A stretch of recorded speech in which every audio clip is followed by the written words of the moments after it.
All right, it's time to predict the next 5 Minnesota Vikings to get the axe.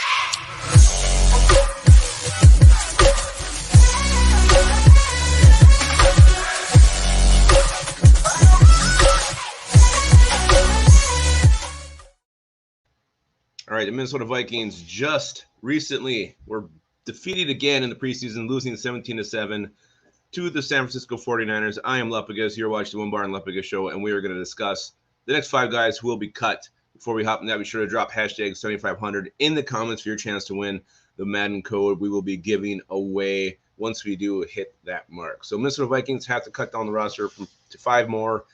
Cut 5 more guys by Tuesday, I think at like 3 o'clock or something. So I think we have a good idea the next 5 who could go. I'm going to give some predictions on who those players just may be. And before we do that, there's a couple guys here I left off intentionally. The injury guys, looking at like the Blake Prohl hasn't played a single snap yet in the preseason or in camp.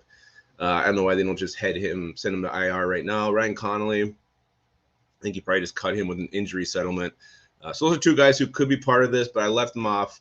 I'm just going with guys who actually have been on the field this summer playing for the Minnesota Vikings. So let's start with the guy who was inactive yesterday, and it's not because he's making the team. He's inactive because he's a veteran. They've seen what he can do. It's not great. Perry Nickerson, I just don't see this guy making it. Look at the guys ahead of him on the depth chart. Even with Andrew Booth Jr.'s ankle issue, I don't think that helps Perry Nickerson one bit. You got Peterson, Cam Dancer, Booth, and Caleb Evans. I think even Chris Boyd's ahead of him at this point. So Perry Nickerson, Harrison Handler, guy I would put above him. I just don't see it. I think he'll go on Tuesday. Maybe he can catch on with another team who has some secondary issues at some point this year. Another guy who was not active yesterday, and it wasn't because he's making the squad, is Julian Taylor. He was out there, I think, last week. He's had a pretty quiet camp, pretty quiet preseason. Julian Taylor, I just don't see it. He was a long shot coming to this thing, not playing in the league for a couple of years, but hasn't been overly impressive, and I do not see him making the Minnesota Vikings 53. In fact, I see him being let go on Tuesday. I'll stay on the defensive side of the football. He was out there last night. He's been pretty quiet. You know, when T.M. Gill's making all the plays, getting all the spotlight, maybe T.J. Smith had a great game. I didn't see it. I didn't see it at all. I didn't see it last week either. T.J. Smith, a guy you forgets even on the roster when you scroll down and peruse this thing. So T.J. Smith, again, I think the Vikings know what they have with this guy. It's time to let him go, cut ties. We can cut him on Tuesday. I don't think anybody will be too hurt over that one. Another one, tight end Sean Bayer. I can't say that, Bayer.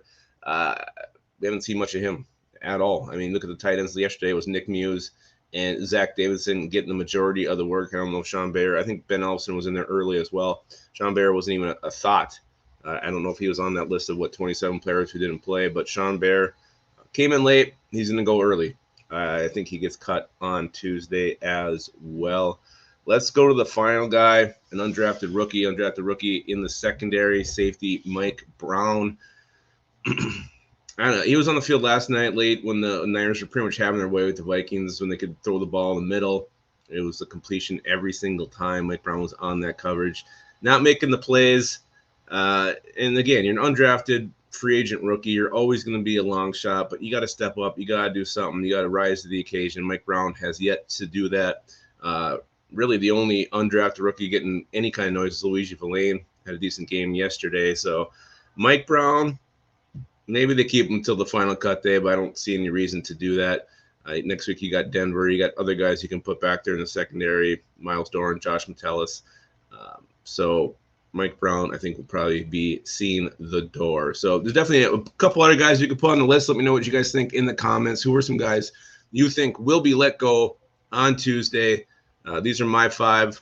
Onebar still MIA. He'll be back tomorrow, I believe. But, yeah, it'll be interesting. 5 more to go, and then we got the big cut day the week after. Cannot wait for that. Figure out who is going to be on the Vikings 53-man roster. All right, don't forget, hashtag 7500.